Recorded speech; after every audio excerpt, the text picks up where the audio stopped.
Eh, bueno, muchas gracias a todos por estar hoy acá. Bienvenidos a nuestra nueva serie de webinars ampliando nuestro conocimiento sobre el estudio de los cambios globales.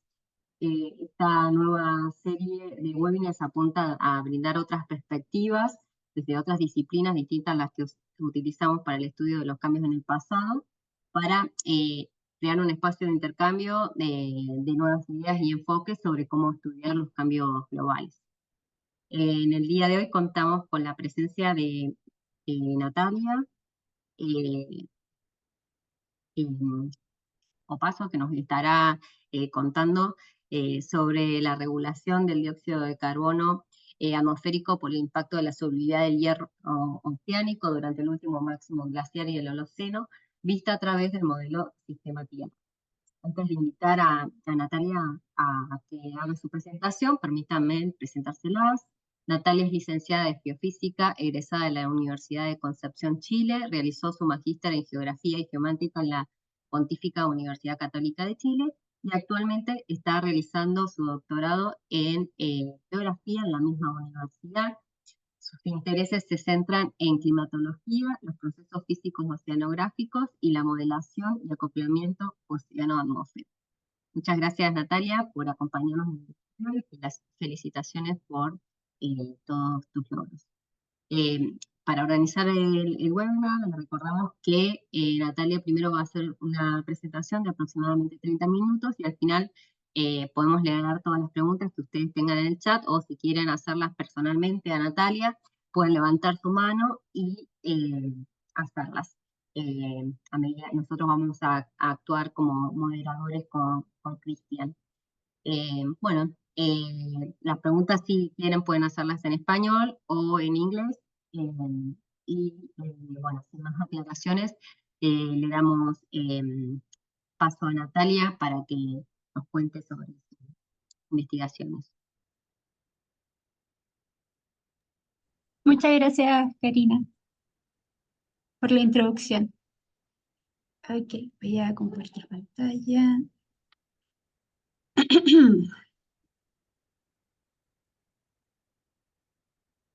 Ok, ya, buen día a todos y a todas.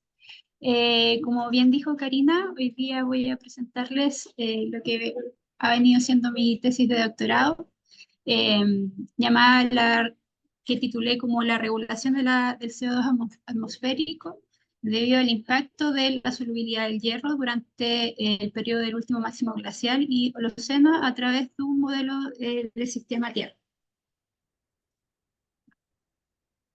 Nice. Ok, entonces, bueno, como me imagino la mayoría de los que estamos presentes aquí sabemos, la Tierra ha experimentado diferentes cambios, ¿verdad?, a lo largo de su historia. Y esto se ha visto traducido en diferentes indicadores. Por ejemplo, aquí tenemos registros de temperatura, de concentración de CO2 atmosférico e incluso de flujos de polvo.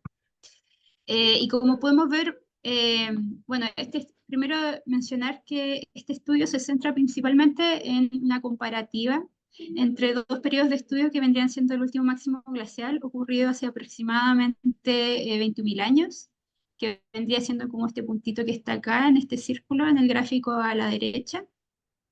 Y el comienzo del Holoceno ocurrió hace aproximadamente 11.000 años, que vendría siendo, ¿verdad?, este pic en este mismo gráfico. ¿Y por qué en el fondo me centré en este periodo? Bueno, primero por el contraste que tienen ambos periodos en términos de diferentes indicadores. Por ejemplo, podemos ver obviamente en el gráfico de la derecha que en términos de concentración de CO2 atmosférico se ha visto, digamos, desde un punto de vista de variabilidad natural, que el CO2 ha ido variando entre 180 y 280 ppm, sin el efecto obviamente antropogénico. Y bueno, estos son registros obtenidos de tanto testigos de sedimento como testigos de hielo, de zonas, por ejemplo, cercanas en la Antártica y en altas latitudes. Y esto nos permite en el fondo ver que hay ciertos procesos que deben estar afectando en el fondo la variabilidad climática. Y en la búsqueda de tratar de entender estos procesos, la razón de estas diferencias entre periodos glaciares e interglaciares, en términos de concentración de CO2, es que se han evocado diferentes mecanismos que podrían estar participando en causar esto. Y bueno, aquí en este gráfico de la izquierda podemos ver, entre otros indicadores, están los campos de flujos de polvo, que si lo miramos en detalle, podemos ver que en el último máximo glacial, cuando hubo más captura de CO2, los campos de polvo eran bastante altos, mientras que durante el Holoceno, cuando hubo menos captura de CO2, el flujo de polvo era bastante bajo. Pero, ¿qué tiene que ver, digamos, los flujos de polvo con la concentración de CO2? Bueno, esta es una pregunta que surgió a partir de un estudio realizado por Grant et al. En 1931, seguido por estudios realizados por John Martin en 1990, que relacionan en el fondo los flujos de campo de polvo con, el afloramiento de la productividad primaria en los océanos del sur.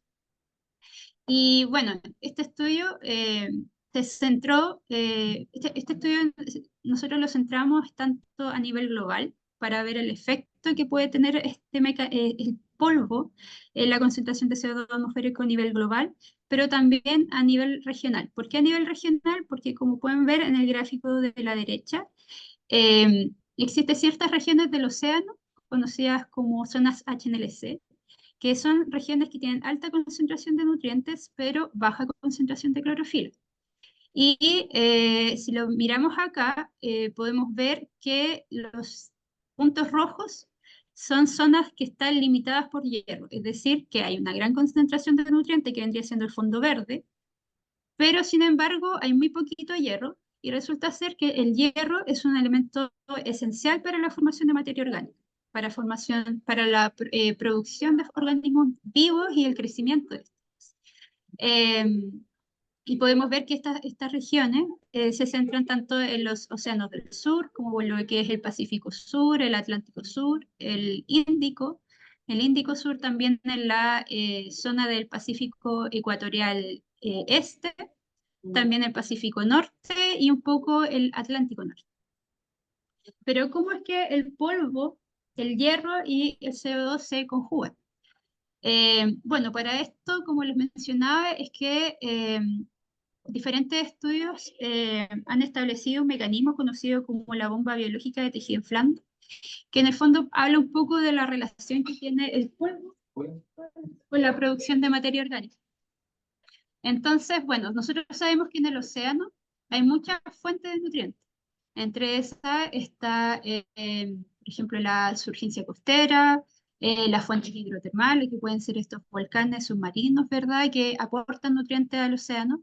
A la columna de agua también están digamos, los márgenes continentales, ah, los ríos, ¿verdad?, las zonas de surgencia, etc. Sin embargo, estos son buenos para integrar nutrientes a la columna de agua, pero sobre todo en zonas cercanas a los continentes. ¿Qué pasa en el océano abierto? Bueno, en el océano abierto, si bien podemos tener alta concentración de nutrientes, no tenemos alta concentración de hierro, justamente porque estamos lejos de la zona de los márgenes continentales. Entonces, se ha visto que los flujos de hierro, que en el fondo, o sea, los flujos de polvo, que en el fondo se forman por el esfuerzo del viento sobre la superficie terrestre, que genera fenómenos de saltación, es decir, de elevación de partículas, y si estas partículas tienen suficiente, digamos, si el viento tiene suficiente fuerza, estas partículas se pueden elevar y transportarse grandes distancias hasta eventualmente llegar al océano abierto. Y cuando llega este polvo al océano abierto, permite una gran entrada de nutrientes en la superficie del océano. Entre estos nutrientes, el polvo tiene una carga de hierro, que más o menos viene siendo como 3.5% de la carga de polvo. Y de este 3.5%, solamente un 0.2% de este hierro que entra realmente es soluble, lo que significa que puede ser utilizado por, por los organismos de la superficie del océano. Pero, ¿qué pasa? Que, ok, el hierro llega, entra, pero como decía, tiene muy baja solubilidad, pero igual hay una importante carga de este hierro que al reaccionar con el agua se oxida, pero queda, digamos, por un tiempo corto, eh, flotando, digamos, en la superficie del océano. Entonces, ¿qué pasó? Que los organismos con el tiempo han desarrollado mecanismos para liberar lo que se conoce como ligandos orgánicos, que lo que hacen esto es unirse a este hierro que no es soluble, es decir, que no es biodisponible para ellos, ellos no pueden utilizar, se unen y lo hacen soluble. Entonces, estos complejos que están flotando en el agua, que son los ligandos, se unen al hierro férrico, que no es soluble, y lo vuelven soluble, mientras que el hierro ferroso es asimilado directamente por la materia orgánica. Entonces, una vez que estos dos procesos ocurren, el fitoplancton o los organismos que están en la superficie toman este hierro para su desarrollo, para su crecimiento, etcétera, pero el fitoplancton no solamente necesita hierro para su formación, sino que también necesita otros elementos químicos, como por ejemplo el carbono, el fósforo, el hidrógeno y el oxígeno. Entonces toman todos estos elementos de la superficie del océano y esto genera particularmente en el carbono un gradiente entre la concentración de carbono de la superficie del océano respecto de la concentración de carbono en la atmósfera circundante. Entonces, esta diferencia genera un input de CO2 desde la atmósfera hacia el océano. Luego este CO2 es asimilado por el fitoplancton y eventualmente este fitoplancton va a morir o va a generar algún tipo de desecho que en el fondo que se va a transformar en materia orgánica particulada, perdón, y en materia orgánica disuelta. Esto, digamos, estas partículas van a contener todos los nutrientes que permitieron la formación y el crecimiento del fitoplancton, entre esos el carbono. Y esto es súper importante porque esta es una manera, en el fondo, que se ha visto que los organismos del océano encapsulan el carbono y lo arrastran hasta las profundidades del océano para mantenerlo ahí por largos periodos de tiempo. Entonces, ¿qué pasa? Que esta materia orgánica particulada y este DOM a medida que van bajando por la columna de agua, gran parte de esto, por el mismo peso de las partículas, van a quedar almacenadas en el fondo del océano, pero otra parte de esta va a ser capturada por las bacterias que estén en la columna de agua. Y va a producirse un proceso conocido como remineralización, que en el fondo es el retorno de estos nutrientes a su estado inorgánico y por lo tanto, a través de la mezcla vertical, estos nutrientes pueden volver a la superficie del océano y volver a ser utilizados por los organismos que se encuentran en estas capas. Este es el mecanismo conocido como bomba biológica de tejido blando y es uno de los que pretende explicar esta diferencia entre la concentración de CO2 de periodos glaciales versus periodos interglaciales, que más o menos es de 100 ppm. Entonces, para ello, yo utilicé un modelo, un modelo de complejidad intermedia centrado en el ciclo del carbono llamado Cigini. Y Cigini, al ser, digamos, es un modelo acoplado, y al ser un modelo acoplado, uno puede seleccionar, obviamente, cuáles módulos va a ocupar para su estudio en particular. En mi caso, por ejemplo, utilicé el módulo de atmósfera, H, el módulo del océano y el módulo de la biología, que incluye la biogeoquímica, conocido como BioGe. Ok. Y, digamos, utilizando esto, generé un esquema de simulación.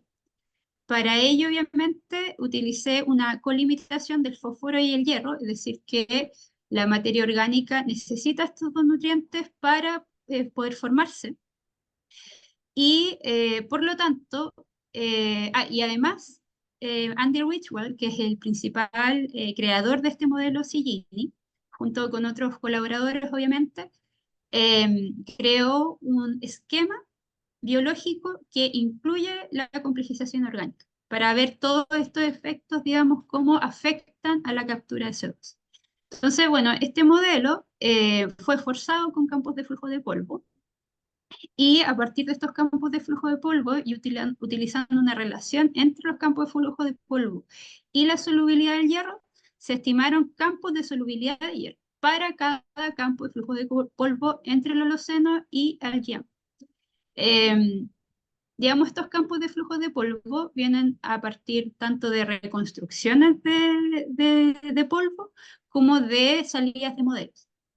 Y en el caso, por ejemplo, bueno, podemos ver que obviamente existe una mayor carga de polvo durante el último máximo glacial en comparación al Holoceno. Y también podemos ver que entre los modelos existe bastante variabilidad. Incluso podemos ver que en algunos casos no tenemos fuentes de polvo en el hemisferio, en latitudes altas del hemisferio sur. Entonces, esto obviamente se va a ver reflejado en después los campos de solubilidad del hierro que que se crearon a partir, digamos, de esta relación que se encontró entre ambas variables. Y por otro lado, este modelo también fue forzado con un estudio regional de estos campos de flujos de polvo. Es decir, o sea, perdón, de estos campos de solubilidad del hierro que se crearon para cada periodo y para cada modelo. Es decir, que lo que se hizo básicamente fue tomar un campo de solubilidad, seleccionar una de las áreas, una de las regiones HNLC, y en esa región mantener, o sea, cambiar la solubilidad dependiendo si estamos en el Holoceno o en el LGA, pero en el resto de la grilla se mantuvo la concentración de solubilidad del periodo de control. ¿Por qué? Porque luego estos campos de solubilidad fueron multiplicados digamos, fueron amplificados al doble y al triple, y también fueron reducidos a 1/3 y 2/3 de la concentración para ver cómo esto, qué tan sensible era la captura de CO2 a estos cambios, tanto de la solubilidad del hierro como del polvo. Y de esta manera, haciendo esto en cada zona HNLC, podemos ver el efecto particular que puede tener cada zona en la variabilidad atmosférica del CO2. Bueno, dicho lo anterior, aquí presento algunos de los resultados que obtuvimos. Y lo primero que podemos ver es que cuando aumentamos la concentración de la solubilidad del hierro, vemos una baja en la concentración de CO2 atmosférico. Eso es como lo primero que salta a la vista. Ah, perdón, cabe destacar que los puntos rojos representan el periodo del Holoceno y los colores azules representan el último máximo glacial. Y cada uno de los, digamos, diferentes símbolos que están en esta imagen representan los diferentes modelos que se utilizaron para cada periodo. Esto es a nivel global, aquí no estamos viendo, digamos, estos aislamientos de la zona HNLC. Entonces, lo primero que podemos ver, como dije, es que a medida que aumentamos la concentración de la solubilidad del hierro, se ve una disminución de la concentración de CO2. Pero, sin embargo, el comportamiento no es lineal, lo que significa que a la larga podemos ver eh, una saturación, un límite de la eficiencia, es decir, una saturación en la captura del CO2 debido a la depositación del polvo. Entonces, a medida que aumenta la solubilidad del hierro, vemos que el CO2 es menos eficientemente capturado. Por otro lado, podemos ver que la diferencia entre la concentración de CO2 entre el LGM y el Holoceno más o menos rondan en torno a los 30 ppm, al menos para la simulación de control, que vendría siendo esta que está acá en el cuadro rosa morado. Y también podemos ver que existe un efecto buffering, es decir, un efecto de saturación todavía mayor durante los periodos glaciales que durante el periodo interglacial. Es decir, que durante el periodo glacial es más rápida la saturación en términos de captura de CO2 por parte del océano que durante el Holoceno. Y esto puede deberse, obviamente, debido a que durante este periodo había todavía mayores campos de flujo de polvo, incluso en algunos casos, en algunas regiones, hasta 20 veces mayor el flujo de polvo que durante el periodo del Holoceno.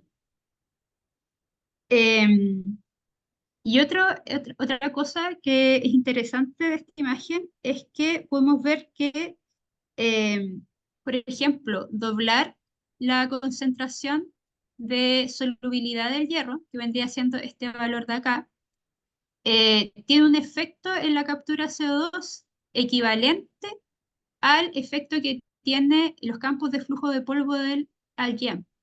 Y esto es interesante porque es simplemente aquí estamos doblando la solubilidad, pero como mencioné recién, durante el LGM, la diferencia que había en polvo con respecto al Holoceno en promedio va entre 3 a 4 veces mayor, lo que significa que la solubilidad del hierro es bastante eficiente en generar captura de CO2. Ok, en términos regionales, eh, bueno, de partida aquí de nuevo tenemos diferentes símbolos, cada símbolo representa otra vez los diferentes modelos de campo de flujo de polvo y de campos de solubilidad y, los colores representan las cuencas. Por ejemplo, los colores amarillos representan la cuenca del Atlántico Norte, el color rosa representa la cuenca del Pacífico Norte, el color verde representa la cuenca del Pacífico Central perdón. Los colores azules representan el Pacífico Sur y el rojo representa el Pacífico, el Atlántico Índico Sur. ¿Ok? Perdón, Atlántico Índico Sur. Ok. Dicho lo anterior, estas gráficas muestran la diferencia entre las simulaciones de control con respecto a los experimentos que fueron doblar o triplicar o disminuir la concentración de solubilidad del hierro. En el fondo nosotros queríamos ver, tenemos unos resultados de la simulación de control y en términos regionales, cómo varía la captura de CO2 cuando vamos doblando, triplicando estas concentraciones de solubilidad del hierro. Y lo que pudimos encontrar en el fondo es que, bueno, la región del Atlántico Índico Sur tiene un mayor control sobre digamos, sobre la captura de CO2 atmosférico, eh, un 19 incluso por ciento mayor durante el LGM que durante el Holoceno. Seguía del Pacífico Norte, que también tiene un importante rol en la captura de CO2, y podemos ver que el Pacífico Central Este parece ser la cuenca que menos participa en la captura global de CO2. Sin embargo, podemos ver que el efecto conjunto de las zonas HNLC tiene un impacto esencial en lo que vendría siendo la variabilidad del CO2. Durante el Holoceno llega más o menos a explicar casi 70% de la captura y durante el LGM puede llegar a explicar hasta el casi 85% de la captura global de CO2. Digamos, de lo que captura, de lo que se vio que se captura debido a la bomba biológica.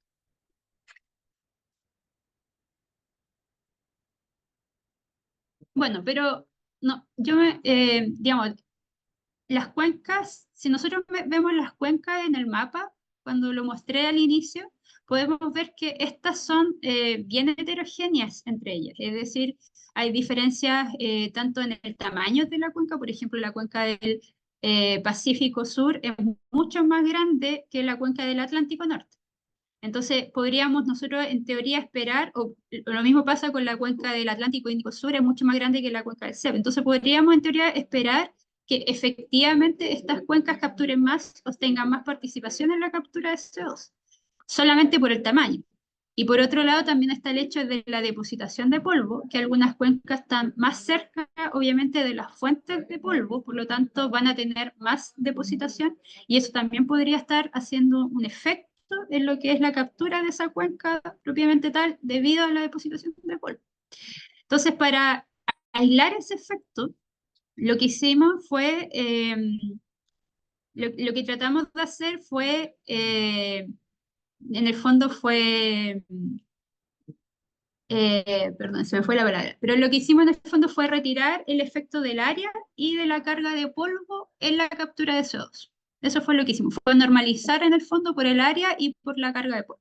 Entonces, al hacer esto, bueno, lo que pudimos descubrir es que, bueno, el SAI sigue siendo, o sea, lo que podemos descubrir al hacer este efecto es que ahora el Pacífico Central Este en realidad muestra ser una cuenca bastante eficiente en lo que es la captura de CO2, a pesar de ser una cuenca bastante pequeña. Sin embargo, al ver el efecto sin considerar estos factores, se ve que parece ser que el Pacífico Central Este en realidad casi que no juega un papel, pero en realidad es súper eficiente en utilizar el hierro biodisponible. Por otro lado, también vemos que el Pacífico Sur también juega un rol muy importante en lo que es eh, la utilización de nutrientes para capturar mayor CO2. Y otra cosa que podemos ver es que existe una diferencia hemisférica importante en las capturas, donde evidentemente se muestra que el Pacífico, digamos, las cuencas del sur, eh, llegan a capturar más, pero puede, al menos el Atlántico Índico Sur, no es tan eficiente en utilizar los nutrientes que hay presentes en la cuenca. Finalmente, esta imagen lo que nos muestra es cómo, digamos, cómo es la exportación de carbono orgánico debido a los campos de flujo de polvo y al efecto de la solubilidad del hierro. Y lo que podemos ver es que en general, obviamente, lo que vemos es eh, un aumento de la exportación de carbono orgánico particulado, tanto en el Holoceno como el YEM, pero obviamente este efecto es mucho mayor durante el YEM. Esto también se vio reflejado en nutrientes como es la concentración inorgánica, la concentración inorgánica del carbono disuelto, al DIC, en donde se vio que al aumentar la exportación de carbono orgánico hay una disminución del carbono inorgánico disuelto. Otra de las cosas que pudimos ver es que bueno, en la zona del Pacífico ecuatorial este hay una disminución generalizada de la exportación un aumento generalizado, sobre todo en el aldea, de lo que es la exportación de carbono orgánico. Y esto es, en el fondo, debido a que esta es una zona de afloramiento de nutrientes y por lo tanto, eh, en presencia del hierro, es mucho más eficiente en utilizar biológicamente este nutriente. Y lo otro que es destacable de esta imagen es que, bueno, la línea negra, no sé si la logran apreciar, pero muestra, es una línea que marca en el fondo el límite subantártico y la línea verde muestra el frente polar antártico.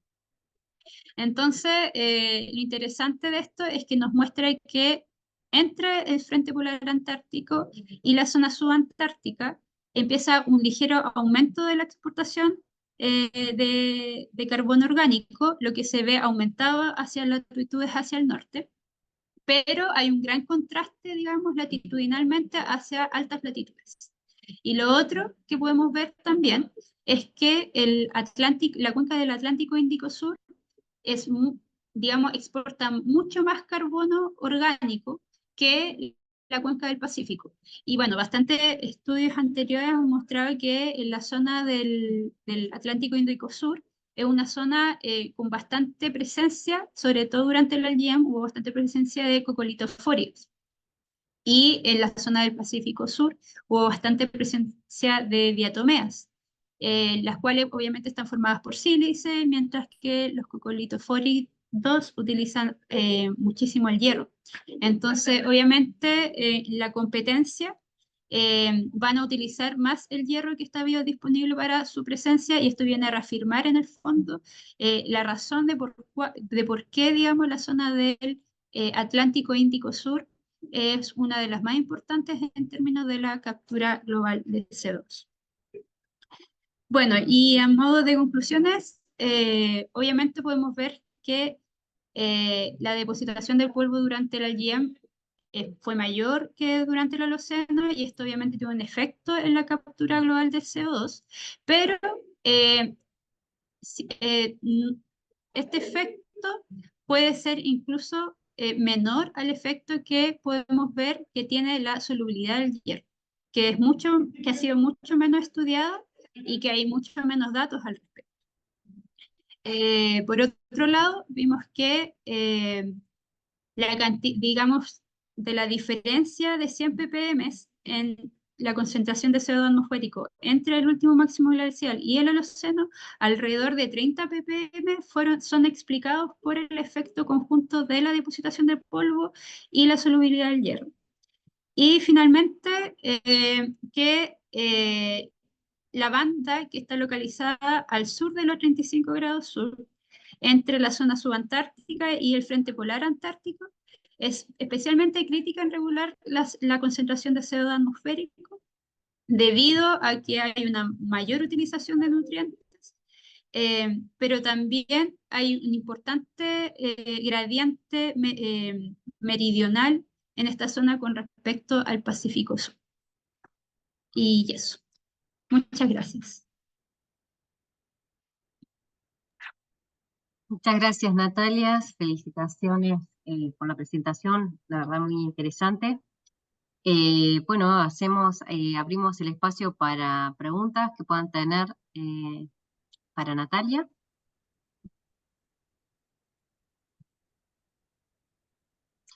Yo tengo una preguntita. ¿Cómo te parece que estos cambios que vos mencionás en esta capacidad de secuestrar carbono pueda variar en el futuro, en el contexto del cambio global? ¿Hay algún proceso eh, que te permita Sí, explicar? bueno, sí, lo que se ha visto, lo interesante yo creo de este estudio es que lo que se ha visto es que, bueno, obviamente hay muchos trabajos, bueno, no sé si mucho, pero hay varios trabajos que en el fondo han mostrado el efecto del polvo en la concentración de CO2, ¿verdad? Y el punto es que, bueno, en la actualidad se ve que la concentración del polvo es mucho menor que durante los periodos glaciares. Por lo tanto, en teoría, nosotros deberíamos esperar un menor efecto de la bomba biológica. Sin embargo, no está completamente estudiado el efecto de la solubilidad. Y yo creo que ahí está la clave para ver qué es lo que puede pasar en el futuro, porque este estudio, por ejemplo, mostraba que simplemente doblar la solubilidad del hierro podía tener un efecto equivalente, incluso a cuadruplicar la concentración de polvo atmosférico. Entonces, no necesariamente el polvo atmosférico es la clave para reducir la concentración de CO2.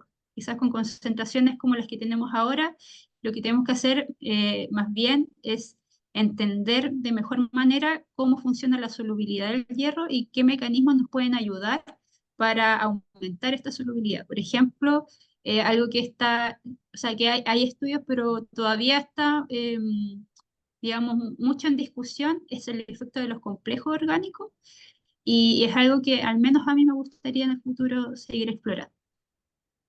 ¿Y eso se estudiaría como por experimentos o cuál es el mecanismo con el que podías resolver estas dudas de la solubilidad del hierro? Bueno, eh, Bueno, esto es un primer acercamiento, porque lo que queríamos ver acá, hace años atrás, con mi profesor y yo hicimos un trabajo del efecto solo del polvo en la captura de CO2, y claro, pues veíamos que más o menos la misma concentración era debido al polvo, pero era solo polvo, y ahora vemos que la solubilidad del hierro, incluso manteniendo polvo del Holoceno, tiene la misma captura.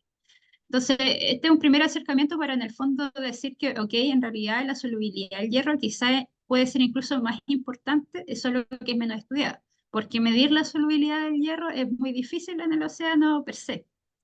Entonces, existen muy pocos datos y generalmente hay interpolaciones que se realizan para poder calcular. Pero yo he visto experimentos en zonas localizadas, sobre todo cerca de Noruega, donde se ha visto la complejización orgánica no solamente del hierro, sino que también de otros elementos como el cobre.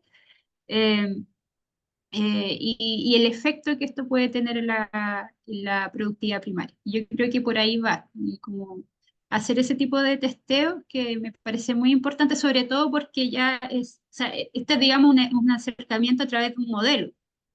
Entonces, obviamente hay que validarlo con datos tomados in situ. Buenísimo. Gracias. Cristian. Bueno, Eh, Gracias, Natalia. Me gustó bastante toda la información que presentaste y en algún momento vi que tenías muchos gráficos de modelos que habías generado y me entró la curiosidad cuando, ¿estos? sí, sí, me entró la curiosidad cuando hablas, por ejemplo, de hierro y hablas de polvo atmosférico. El hierro que estás, con el que estás trabajando para hacer el modelamiento y el análisis, ¿es el hierro proveniente de polvo atmosférico o es el hierro que se genera en el mar? Esa es una pregunta y mi segunda pregunta sería, am, ¿cómo relacionarías lo que has encontrado con los testigos de hielo, por ejemplo, que también tengo entendido son muy útiles para determinar polvo atmosférico, si no me equivoco, ¿no? Sí, de hecho, bueno, algo, creo haber mencionado algo, pero claro, efectivamente los campos de flujos de polvo, por ejemplo, particularmente el de Lambert, de los que están acá, tanto en el Holoceno como en el Diem, eh, fueron producidos a través de una interpolación de Green de datos in situ de tanto de testigos de sedimento como testigos de hielo en distintas regiones del mundo. Pero y el resto de los modelos utilizaron, bueno, modelos CEMIP para su realización, pero con distintas coberturas de vegetación, para ver, digamos, el efecto que puede tener el viento en levantar estas partículas. Entonces, son mecanismos distintos para generar fuentes de polvo. Y obviamente en este estudio estos fueron usados como forzantes para la simulación. Entonces es muy importante en el fondo para mí tener cada vez mayor digamos, fuentes de información, que en este caso serían testigos de sedimento, porque estimar el polvo es mucho más fácil a través de estos testigos que estimar la solubilidad del hielo. La solubilidad del hierro no se puede estimar, o al menos no es tan fácil estimarla como directamente calcular el polvo que hay en las burbujas atrapadas en los testigos de hierro. Entonces, efectivamente es trascendental para este tipo de estudios. Eso por un lado, y por otro lado, efectivamente, el hierro que yo utilizo acá es el que viene, o sea, es un estimado en realidad de lo que se cree se solubiliza de la carga de hierro que viene en el polvo. Es decir, yo utilizo estos campos de flujo de polvo y estimo que alrededor del 3, o sea, originalmente en el primer estudio que hicimos, estimamos que de forma constante 3,5% de la carga de polvo era hierro. Pero después para ver la solubilidad de este hierro, creamos estos campos de solubilidad. Entonces, ahí vemos que es heterogéneo, pues en algunas zonas hay, digamos, de estos 3,5% que era hierro que venía en el polvo, es más soluble que en otras regiones. Por ejemplo, en los océanos del sur, vemos que el hierro es más soluble que en las latitudes del norte. Entonces, utilizamos un campo de solubilidad de hierro heterogéneo, pero es un estimado. No es o sea, no es un valor, digamos, que se tomó in situ en el lugar. Es una relación que se calculó, de hecho, una relación que se calculó a partir de los campos de hierro de Mahowald y estimaciones reales que se hicieron de solubilidad del hierro, se determinó esta ecuación que relaciona la concentración de polvo con la solubilidad del hierro. Y esa relación es la que nosotros utilizamos para estimar estos campos de solubilidad del hierro. Entonces forzamos finalmente el modelo tanto con los campos de polvo, con estos campos de solubilidad para ver el efecto conjunto en la captura de CO2. No sé si eso responde a tu pregunta. Sí, y por último, ¿existe algún tipo de análisis de incertidumbre que se pueda generar cuando se hacen este tipo de análisis estimados, por ejemplo? Sí, bueno, de hecho, cuando aquí no lo puse, pero bueno, en el paper que estamos escribiendo están, digamos, la incertidumbre que tienen los datos. O sea, que está el estimado, que por ejemplo, no sé, eh, el 80 o casi 90% de la captura debido a la bomba biológica es debido a la zona HNLC, pero con un más o menos de, no sé, 10, 15%. Entonces hay una incertidumbre, pero en el fondo justamente esa incertidumbre la quisimos agregar utilizando distintos modelos. Entonces, por esa razón fue justamente que elegimos distintos campos de polvo y generamos distintos campos de solubilidad para en el fondo ver esa variabilidad. Porque con un solo campo es muy difícil ver el error.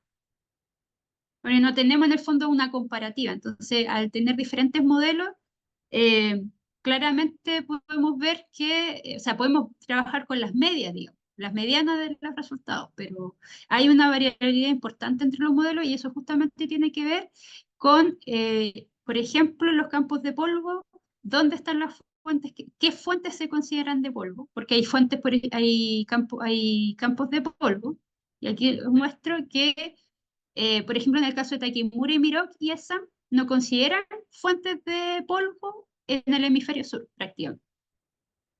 Y eso es importante porque, al menos en el último máximo glacial, se vio que la Patagonia, tanto chilena como argentina, fue una importante fuente de polvo para el Atlántico Sur. Entonces, tratamos de introducir, digamos, incertidumbre, esa variabilidad, utilizando estos distintos campos de polvo. Esa fue como la forma que se nos ocurrió que podía, para, en el fondo, eh, no, no, no pensar que con un, digamos, porque, digamos, todas estas son reconstrucciones, algunas pueden ser mejores o peores dependiendo de lo que uno quiera ver, eh, pero, pero en el fondo no es la realidad como tal. Entonces, siempre hay que considerar eso y esta fue la forma que mejor se nos ocurrió que podíamos representar esa variabilidad. Y otra cosa que me da curiosidad también es cuando presentaste el mapa del aporte de carbono en la parte sur de Pacífica versus la parte y la otra parte que dijiste que una tenía más diatomeas, por ejemplo, mientras que la otra podría Ah, sí. tener. Me dio Sí, curiosidad sobre me dio curiosidad, por ejemplo, si es que hay algún tipo de análisis, a lo mejor no está dentro del enfoque de tu proyecto, pero sabes si también existe algún tipo de análisis en relación a la variabilidad de nitrógeno, porque en teoría ambos son productivos, pero en diferentes especies, ¿no? sí. De hecho, claro, a ver, en este trabajo utilizamos la colimitación de fósforo y hierro, como que en eso nos centramos. Pero efectivamente el nitrógeno también es un elemento limitante, sobre todo en latitudes subtropicales. Entonces, pero no, digamos, este estudio al menos no consideró la limitación por nitrógeno. Pero sí, por ejemplo, al ver esta colimitación de hierro y fósforo, pudimos ver que, claro, que en los océanos del sur, que en general los océanos del sur, todos los estudios que tengan relación con esto van a mostrar siempre que son los que más capturan, son los que son más importan, pero en realidad nosotros quisimos mostrar dos cosas acá. La primera es que no todo el océano del sur captura de manera homogénea. Hay un gradiente, hay un marcado como efecto de lo que es la cuenca del Atlántico Índico Sur respecto a lo que es la cuenca del Pacífico. Y tiene que ver, y de hecho eso se ve en estudios que yo he leído sobre el tema, en el tipo de especie que se vio que existían en esa zona. Por ejemplo, en el Atlántico Sur se ve que había más coccolitofóridos que diatomeas y en el Pacífico Sur más diatomeas. Y creo que tiene que ver con un tema de competitividad. Con los coccolitofóridos se forman más rápido, entonces son capaces de obtener, de sacar, digamos, de la superficie del océano los nutrientes de forma más eficiente y más rápida que las diatomeas. O sea, al haber muchos nutrientes, se forman rápidamente y bueno, tenemos este afloramiento, esta mayor producción de materia orgánica por parte de los coccolitofóridos que en el lado del Pacífico Sur. Pero también lo que nosotros queríamos mostrar esto, que, ok, si bien los océanos del sur son tremendamente importantes en términos de capturación, no por eso son más eficientes. Y por eso quisimos también hacer este análisis regional, porque al final pareciera que el Pacífico, por ejemplo, central este no tiene ningún efecto, pero en realidad es porque simplemente es más pequeño o porque le llega menos polvo. Pero en la medida que le llega polvo, es súper rápido en utilizarlo y es súper eficiente en producir materia, en producir organismos. Entonces, igual tiene un efecto súper importante en la captura de CO2. Muchas gracias. Buenísimo, De muchas nada. gracias, Natalia. Bueno, si no hay más preguntas, damos por finalizado el webinar y te agradecemos, Natalia, por esta presentación que estuvo muy buena y nos sacó un montón de dudas, nos trajo nuevas preguntas. Sí, no, yo les quiero... perdón, Kat. Sí, dale. No, sí, no, yo solo les quería agradecer primero por la invitación y segundo, pedirles que, no sé, se me avise o que, no sé, cómo se comunican ustedes para saber de los webinars. La verdad que me interesa un montón saber cómo lo que hace también el resto, porque así uno aprende y también forma alianzas de colaboración, súper importante en ciencia. Así que muchas gracias por la invitación y por permitirme presentar lo que estaba haciendo. Muchas gracias a vos. Nosotros nos comunicamos a través del mail y nuestras redes sociales. Podés seguirnos ahora justamente y quería comentar que el próximo jueves vamos a tener otra nueva expositora que nos va a estar Shivangi, que va a estar hablando sobre impactos remotos la vegetación del Sahara durante el Holoceno Medio en el hidroclima de América del Sur. Y también comentarte y a todos que recuerden que esta serie de webinars ha estado organizada por los representantes regionales de Pages, que somos todas estas personas que están incluidas acá y que pueden contactarnos ya sea por mail o a través de nuestras redes sociales para, bueno, seguirnos para estar al tanto de todas estas actividades que desarrollamos. Y por otro lado, que tanto el webinar de Natalia como todos los otros webinars que organizamos durante el semestre pasado están en nuestro canal de YouTube disponibles para que los puedan ver aquellos que no se pudieron conectar o, bueno, si quieren verlo de nuevo y hacerle consultas después a Natalia. Bueno, sin más, muchas gracias a todos por estar hoy y bueno, los esperamos el próximo jueves a las 12. Muchas gracias. Nos Hasta luego. vemos. Gracias. Hasta luego.